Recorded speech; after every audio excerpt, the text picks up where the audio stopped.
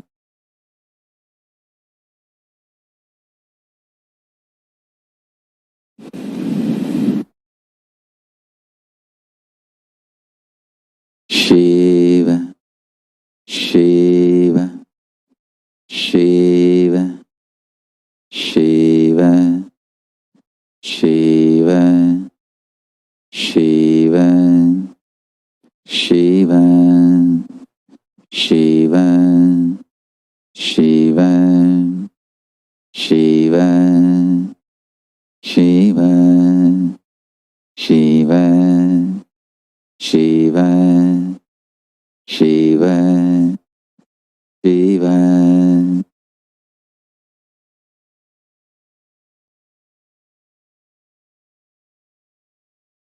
ரமண மகரிஷியோட சீடர் ஒருத்தர் இந்த ரமண புராணம் அப்படின்னு ஒரு புக் எழுதுறாரு. ஒரு பாதி எழுதி வச்சுட்டு மீதியை ரமணருடைய பாதத்தில் வச்சுட்டு போயிடுறாரு. ரமண மகரிஷியே எடுத்து மீதியை எழுதி முடிச்சிடுறாரு. ரமண மகரிஷியே எழுதி முடிச்சிடுறாரு. அந்த புக்கு பப்ளிஷ் பண்ணும்போது அந்த சீடர் என்ன பண்றாரு, பகவான் எழுதின இடத்துல இருந்து கோடிட்டு கீழே பின் குறிப்பா இந்த இடத்திலிருந்து பகவானே எழுதியது அப்படின்னு எழுதி வைக்கிறார். அந்த புத்தகத்தை ரமண மகரிஷி பார்த்துட்டு, ஓ மீதியெல்லாம் நீங்க எழுதுனீங்களோ அப்படின்னு கேட்கிறாரு. மீதியெல்லாம் மட்டும் நீங்களே எழுதுனீங்களோ அப்படின்னு கேட்கிறாரு. அதனால தன் சீடர்கள் எழுதினாலும் தான் அவர்கள் மூலமாக எழுதுவது, அவர்களால் எழுத முடியாத போது இந்த உடம்பையே உபயோகப்படுத்தி எழுதுவது. சாமி தான் சொல்வேன், சில நேரத்தில் அந்த உடம்பை யூஸ் பண்ணி எழுதுறேன், சில நேரத்தில் இந்த உடம்பை யூஸ் பண்ணி எழுதுறேன், அவ்வளவுதான். ஆனா ரெண்டுமே எனக்கு ஒண்ணுதான். அந்த உடம்பை யூஸ் பண்ணாலும் இந்த உடம்பை யூஸ் பண்ணாலும் எழுதுறது ஒண்ணுதான். யாதும் ஆகி நின்றாய் காளி எங்கும் நீ நிறைந்தாய், தீது நன்மையெல்லாம் ஒன்றன் செயல்கள் அன்றி இல்லை. யாதும் ஆகி நின்றாய் காளி எங்கும் நீ நிறைந்தாய், தீது நன்மையெல்லாம் ஒன்றன் செயல்கள் அன்றி இல்லை. மந்த மாறுதத்தில் Shiva, Shiva,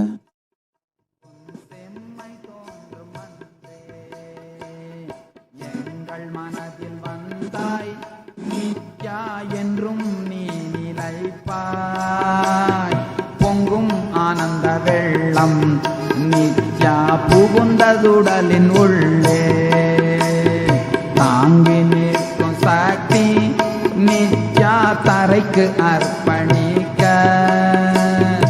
ஓங்கிய பிரபஞ்சம் நித்யா உடலின் உள்ளே வந்து, மனது முழுதும் வெள்ளம் நித்யா மகிழ்ச்சி கடலின் பெருக்கம், உனது கருணை வெள்ளம் நித்யா ஓடி வந்ததிங்கே.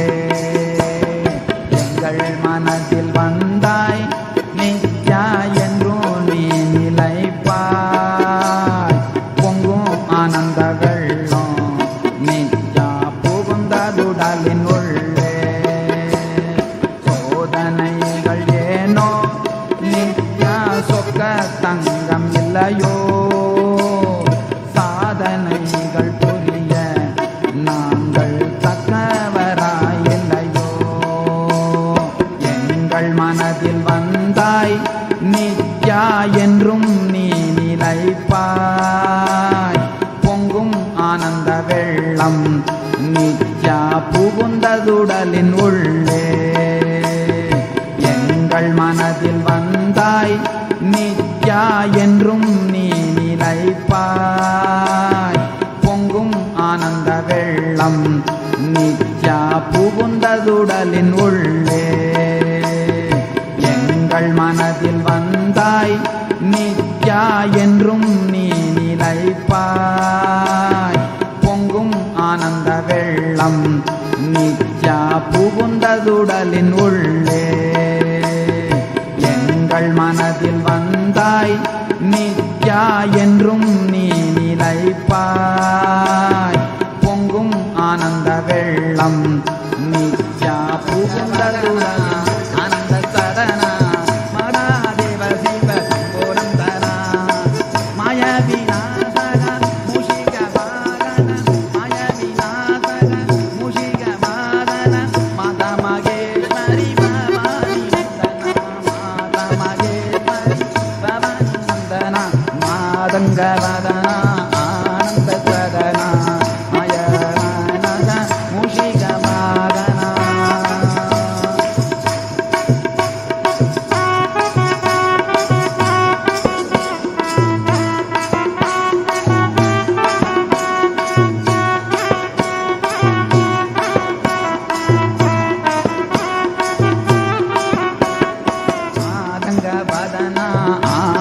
சரணா மகாதேவ சிவ சம்போ நந்தன மாய விநாசகா மூஷிக வாகனா மகா கணபதே மங்கள சரணா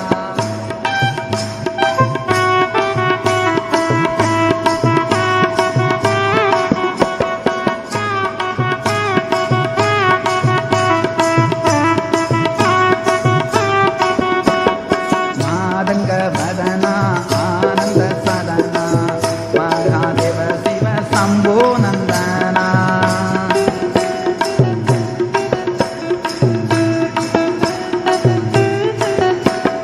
சரணம் சரணம் சரணம் சரணம் சரணம் சரணம் நித்யானந்த சரணம் மாதே மகேஸ்வரி பவானி நந்தனா மகா கணபதே மங்கள சரணா சரணம் சரணம்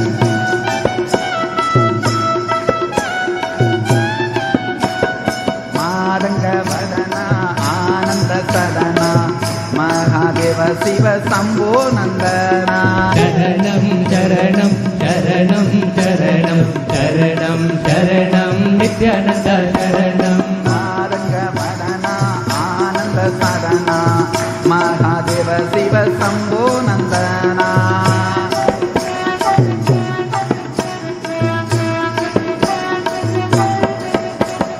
மாதங்க வதனா ஆனந்த சதனா மகாதேவ சிவ சம்போ நந்தனா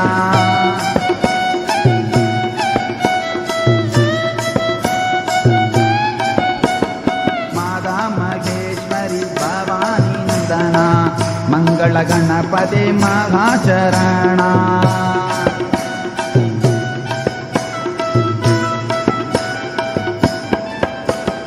சரணம் சரணம் சரணம் சரணம் சரணம் சரணம் நித்யானந்த சரணம் சரணம் சரணம் சரணம் சரணம் சரணம் சரணம் நித்யானந்த சரணம் மாதங்க வதனா ஆனந்த சதனா மகாதேவ சிவ Shambho Nandana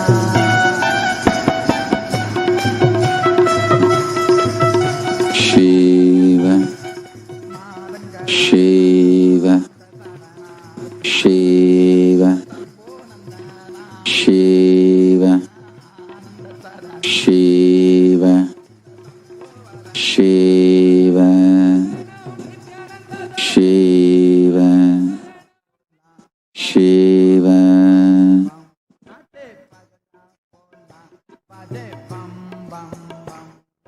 Singa bajista baje bum bum bum ate pagla pola baje bum bum bum sire koriche kanga gal gal gal sire koriche kanga gal gal gal ate pagla pola baje bum bum bum sarana sa baje tara dal dal dal pagla pola baje bum bum bum mridanga tare tatam tatam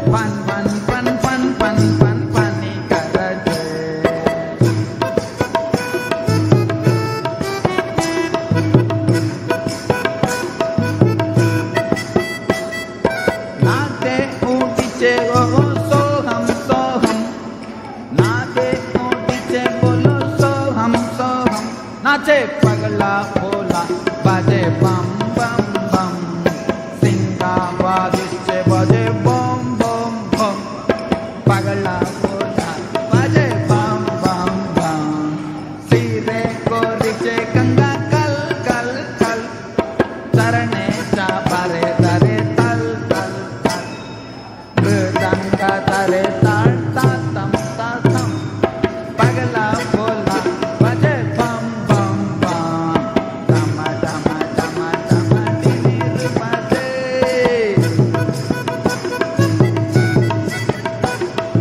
पन पन पन पन पन पन पनी करके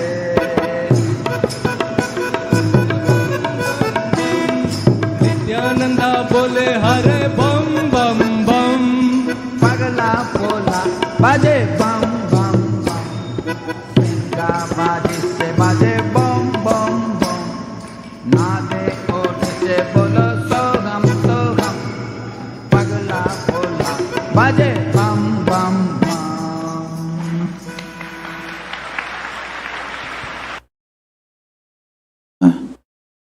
Shiva, Shiva, Shiva. With this, I bless you all. I also wanted to tell you, I'll continuously available, inspiring, initiating all of you, and also within next 24 hours, I commit with you all, I'll give you all darshan in your dream state. Just vibrate with this Shiva continuously. Even when you are falling asleep, Shiva, Shiva, Shiva, Shiva, Shiva, fall asleep. You will have my darshan in the dream state and initiation. Darshan and sparshan in the dream state.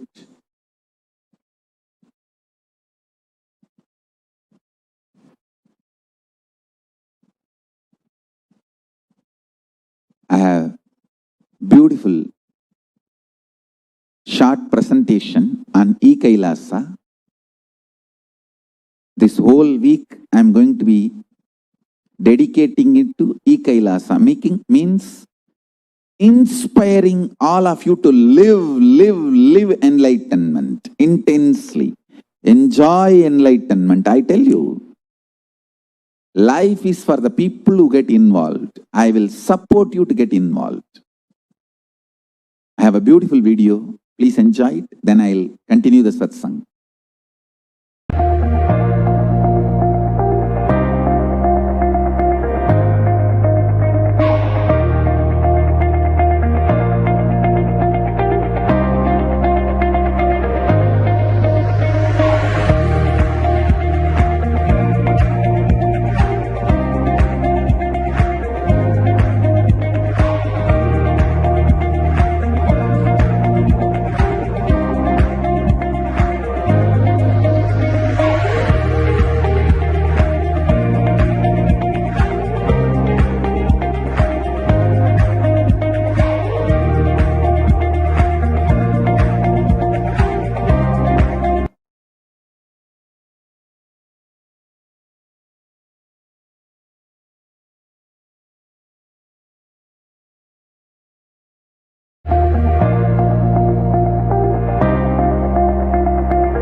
Yes, this is so nice. If you want a wake up call from me personally, please register. The wake-up call will be in my own voice. And blessings for all of you. Be part of E-Kailasa. Let's make the whole world E-Kailasians. Let's reach out to the world. Already we have now more than 100 places the E-Kailasas formed. Earlier we were working, now we have become very organized. So, more than 108 different services we are providing. To know about the lead in your time zone, how to register in your time zone, just visit this page kailasa.org/e-kailasa.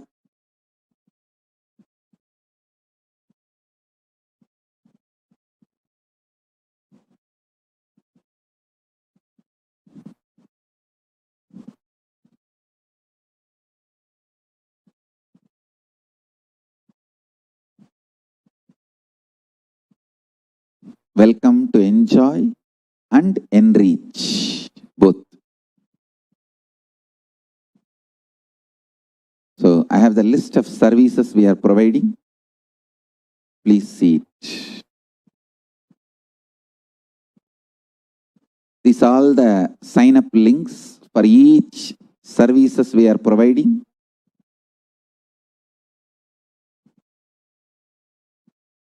This page is available in the website, main website. You can go and register and avail the services.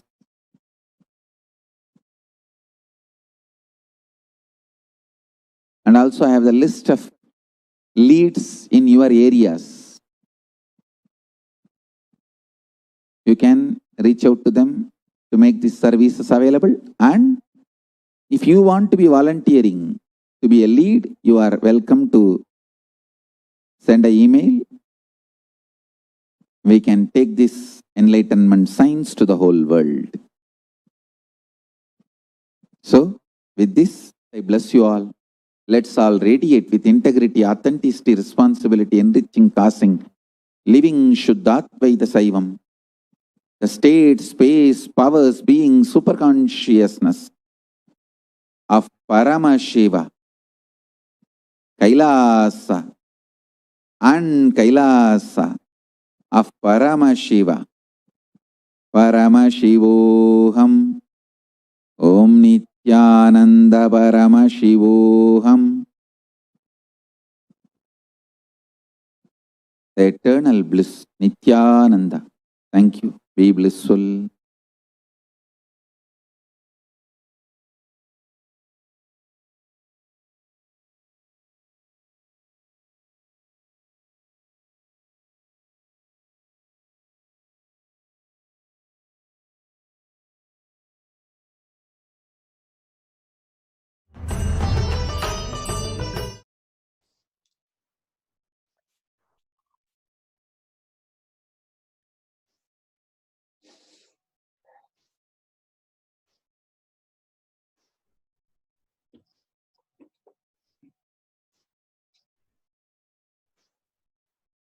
Nithyanandam, let's sit straight with head, neck and back straight line. And remember Paramashiva in your third eye. And let's start the power manifestation with Sadguru Vandana. Nithyanandam Paramasukhatam Kevalam Jnanamurtim Dvandvatitam Gaganasansham Tattvamasyadilaksham Ekam Nityam Vimalamachalam Sarvadi Sakshi Bhutam Bhavaditam Trigunarahitam Sadgurum Tam Namami. Nithyanandam, such a beautiful darshan in Brahma Muhurta, initiation and continuous powerful cognition into the new world order. How Bhagavan is raising us into the superconscious being and how the world will exist as enlightened civilization. Such an amazing space that Bhagavan has given us with Pada Puja blessing and such a deep initiation into the next consciousness. With that space, let's start the power manifestation.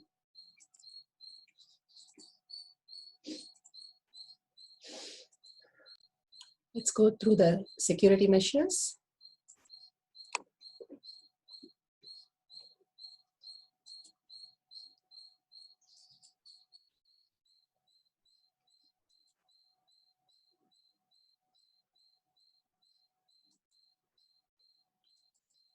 What is power manifestation?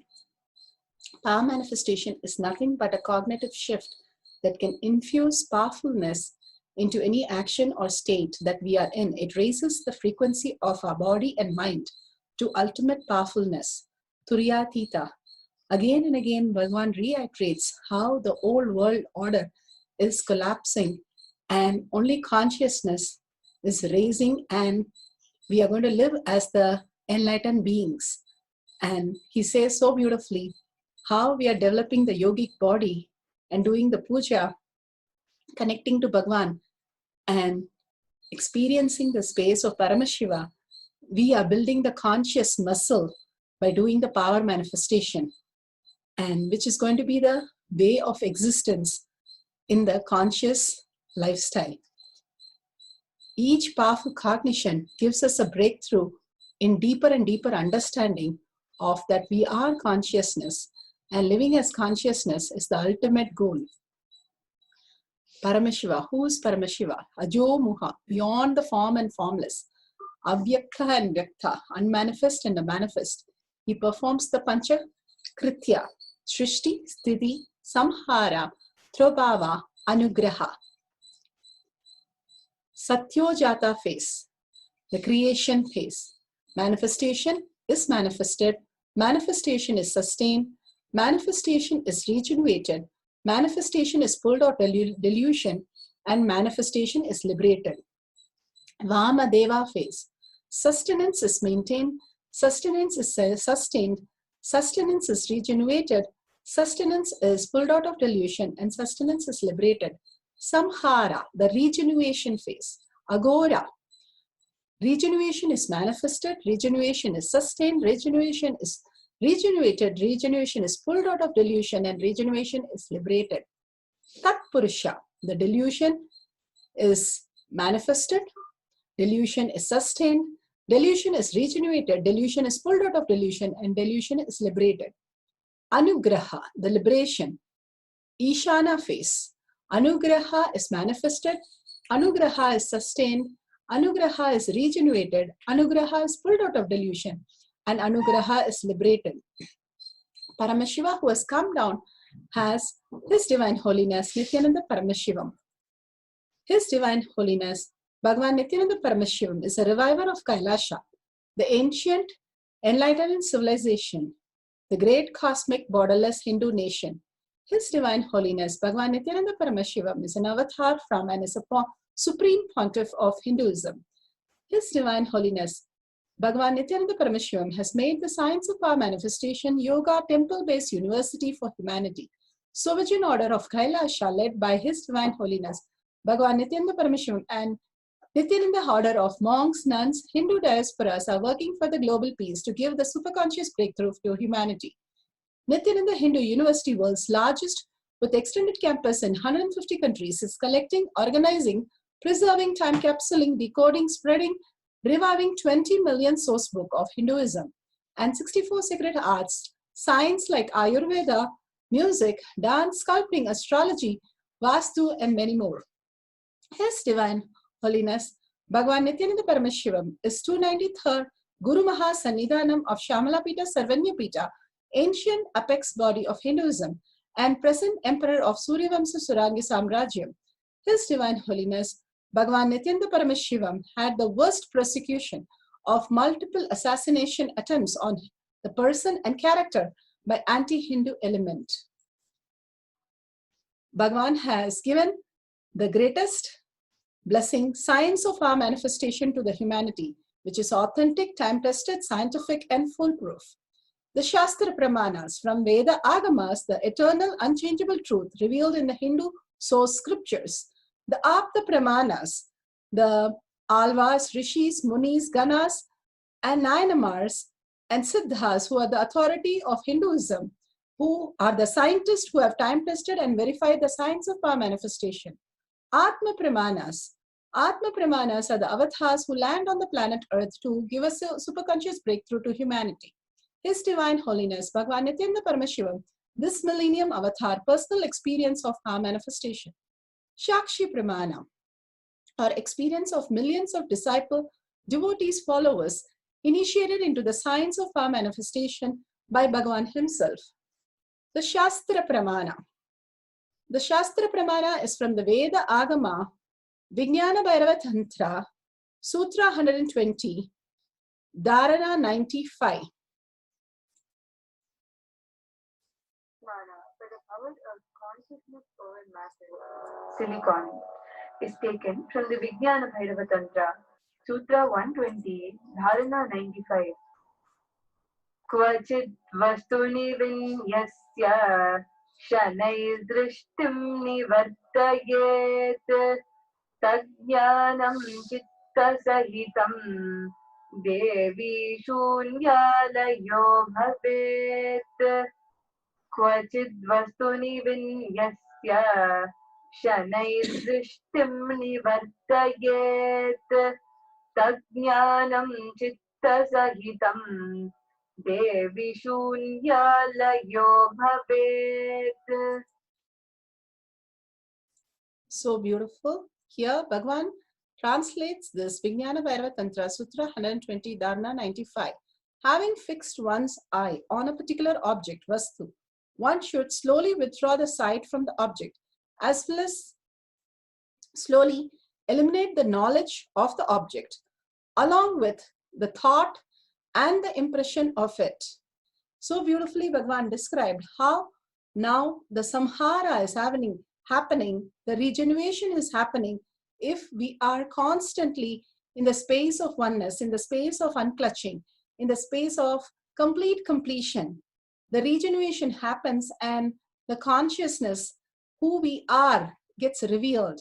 But when we are resisting and we are fighting with what is the reality, the getting more deluded and solidifies becomes the arrogance that the reality is what we perceive is the only thing, then we are slowly and slowly getting destroyed. So Bhagavan beautifully said, either the pralaya will make us regenerated and enlightened, part of the enlightened civilization, Kailasha, or get destroyed and it'll be raised into the human consciousness. So beautiful here he says, when you think you are the matter, you see the object as a matter and you have a label and you have a thought and impression. If you understand your consciousness, but by unclutching constantly, every minute unclutching from this world, that the whole thing is nothing but a dream, and whatever is happening is only for contribution, not for possessing. If we raise ourselves for the higher reality, the knowledge of the object, and slowly it will get eliminated, and the thoughts and all the patterns on the thoughts. The beautiful phrase here, he says, slowly eliminate the knowledge of that object, that is a matter, and the thoughts, anything related to that object, the thoughts which are there, and the impression, your suggestions, your ideas, your views, everything that is happening is only deluding us constantly. Whatever knowledge we have inside, the thought currents, the thinking which is inside us, which is only projected outside as a delusion. The sun does not plan or think how much of the sun it has to radiate, or the ocean does not think and then say how much of the wave to be done, and when I have to make it as a water vapor, or when I have to become a tsunami. It does not think, it just happened by nature. Same way Bhagavan says, all the things that are happening in the world is already by nature happening. All we need to align is we are consciousness by nature, and letting everything and contributing constantly to the outer world, the higher reality, how we should exist. Simply, it will abide in the sunya, the state where there is nothing other than this exists inside us. Again and again, unclutching from this world and abiding to sunya, the space where nothing other than this exists, which is a state of all-inclusive or infinity. Bhagavan beautifully says here that you become infinity when you let go this reality, whatever you're perceiving, and start understanding your Paramashiva. You are the divine.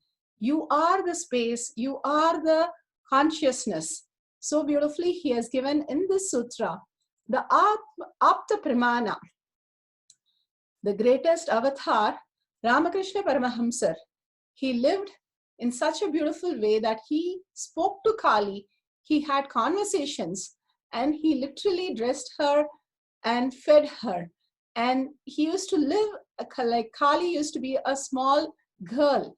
And Kali used to accept all that simply because Ramakrishna Paramahamsar knew that he is consciousness and everything is consciousness, and celebrating the beautiful space of Kali. Same way, Bhagavan himself has beautifully expressed the beautiful story, how, like humans, he was trying to feed Ganesha after listening to Nambi and Nambi story, and how he ferociously waited for 2.5 days to manifest the power of feeding Ganesha. He did not, as a child, he did not eat nor sleep, but continuously start feeding Ganesha in only the humbleness and again in gratitude. And simply after 2.5 days, when he was a small child, Ganesha ate the prasada, the Nevidya, and left the prasada for Bhagavan. He celebrated the space so beautifully after experiencing that oneness with Ganesha. Bhagavan always says Ganesha is Bholenath. He's a living being, and he simply appears whenever we call him, whatever we ask him. And so beautiful here, Bhagavan is giving us the ultimate space of living as enlightened being, consciousness.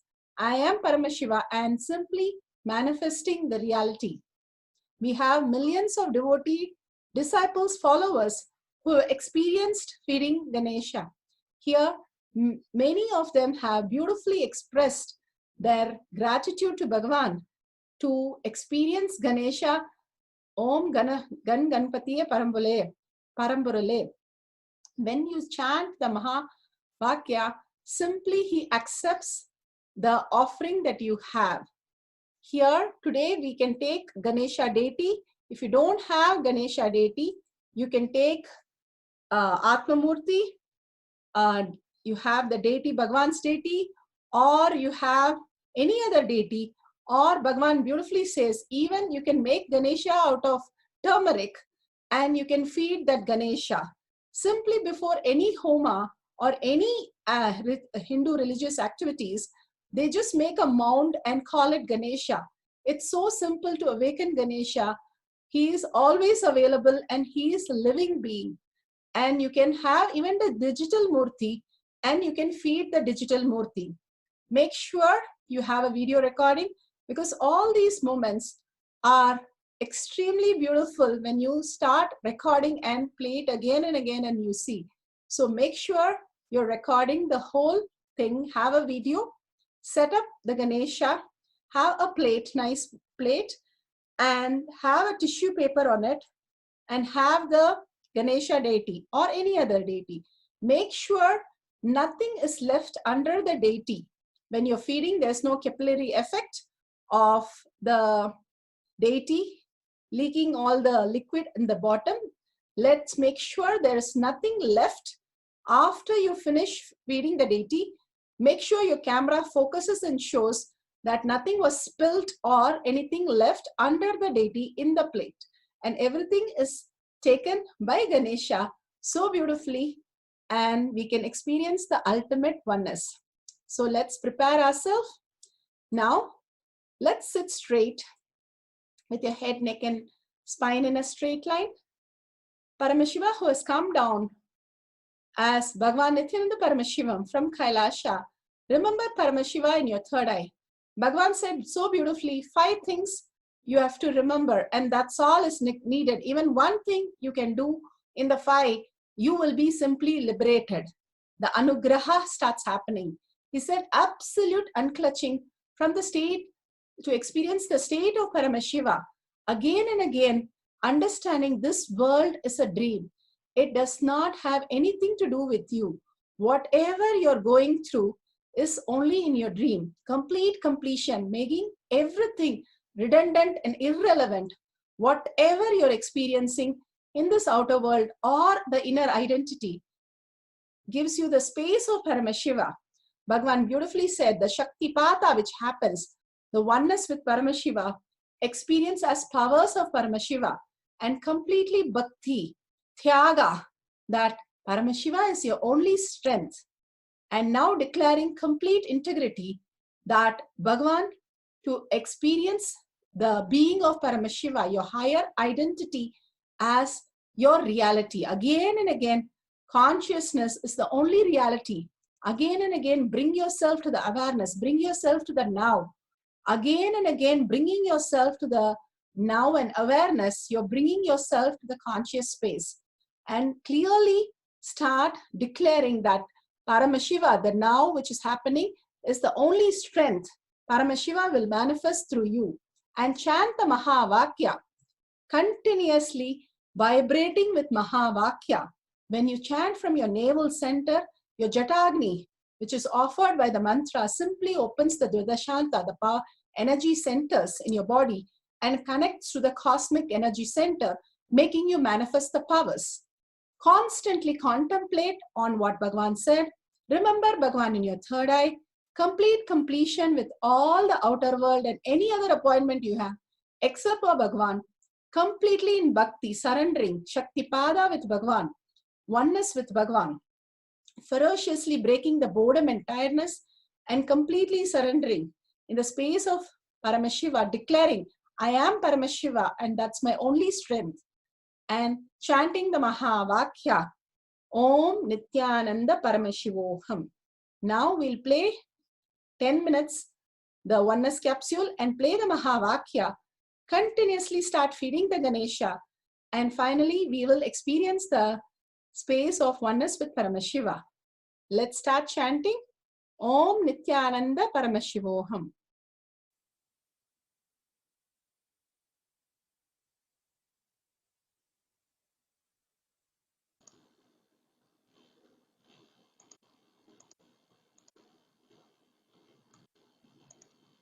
Thank you.